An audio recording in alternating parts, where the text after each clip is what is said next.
My name is Dr. Hans Lee. I'm the Director of Multiple Myeloma Research at the Sarah Cannon Research Institute in Nashville, Tennessee. And I'm going to be providing a brief overview of a new drug approved by the Food and Drug Administration for the treatment of relapsed refractory multiple myeloma, known as linvoseltamab or Lynozyfic.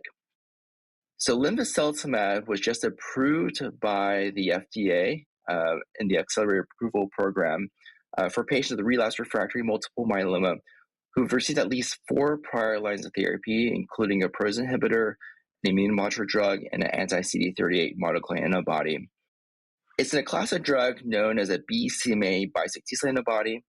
Essentially, it's a 2-armed antibody where one arm of the antibody binds to a myeloma cell through BCMA, and the other arm of the antibody binds to CD3 on the T-cell receptor, leading to T-cell mediated killing of the myeloma cell.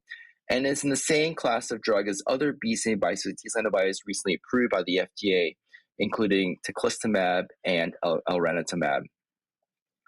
The approval of linvoseltamab was based on the pivotal linker MM1 study. This was a phase 1, phase 2 study that evaluated the treatment of linvoseltamab for patients with relapsed refractory multiple myeloma. In the phase 2 portion of the study, 117 patients were dosed at the 200 milligram dose, which is the FDA-approved dose of linvoseltamab. Among these patients, over a quarter of patients were over the age of 75, over 3/4 of patients were triple-class refractory, and over 1/3 of patients had high-risk cytogenetics.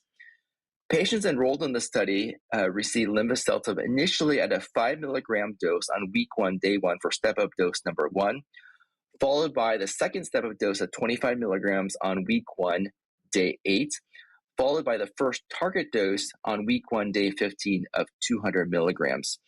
Notably, with the first 2 step-up doses on week 1, day 1, on week 1, day 8, there was a 24-hour mandatory hospitalization for CRS monitoring. Subsequently, then patients received linvoseltamab at 200 milligrams weekly through week 13, which was then further de-escalated to every other week starting on week 14.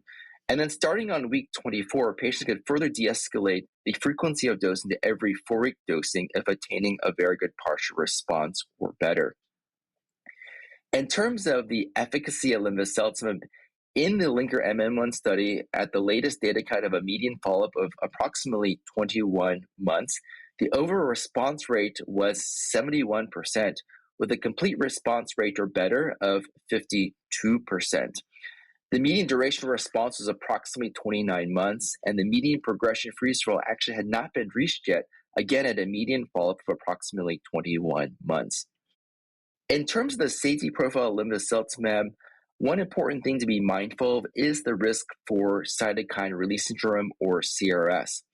CRS occurred in 46% of patients dosed at the 200 milligram dose level in the linker MM1 study, the majority being grade 1 in severity, which is basically a fever, which is easily manageable. In addition, another thing to be mindful of is the risk for infection.